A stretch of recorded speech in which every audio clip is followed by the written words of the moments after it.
I make a lot of art.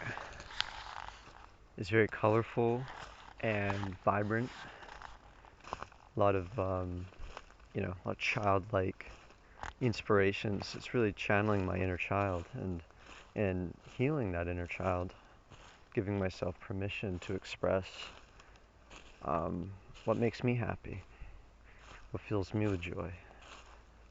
And it's kind of why I like to make art. I like to do things like that because those are positive affirmations as to who I am, as to what it is that I like to do and what it is I want to express in the world. Because it's not just fantasy for me.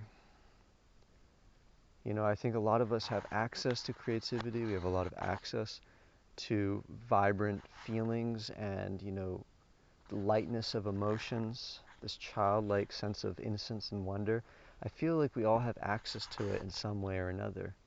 But a lot of the time, we relegate that to the realm of fantasy. Like it's kind of a unrealistic thing. And yet what I've come to find in myself and my own experience is that, childlike wonder, this innocence, this natural kind of vibrancy and lightness of being is completely indispensable in life. It is a complete necessity in life. Not just an amenity, not just a luxury, but a true gift, not only to yourself, but to everybody who resonates with it, and everybody who needs to know that there is lighter possibilities, there is a lighter reality. There is joy. It's not just struggle. It's not just um, suppression. It's not just, heaviness all the time. And this lightness isn't just fantasy. It takes the form of fantasy. What is fantasy? What is fantasy? A lot of the time, it's really just our own subconscious desires taking a more creative form. Then you start to see the real use of these kind of fantasies, what we call fantasy, is that they are reality just of a different order.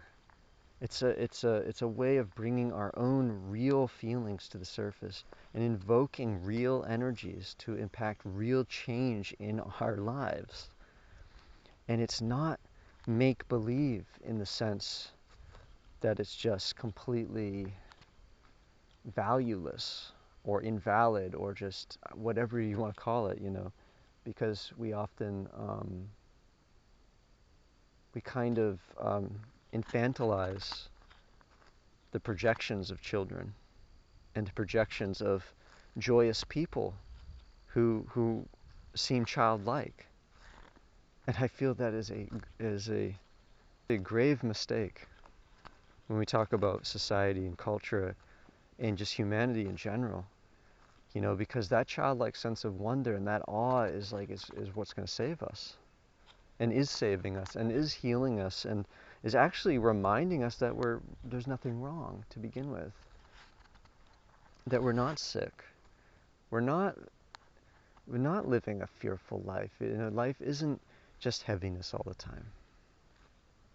A lot of the time the reason that life feels heavy is because we don't allow ourselves to express our lightness.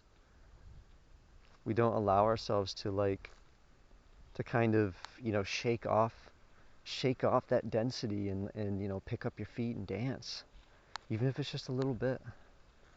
Just doing some simple stretches, yawning and laughing just at the silliest things.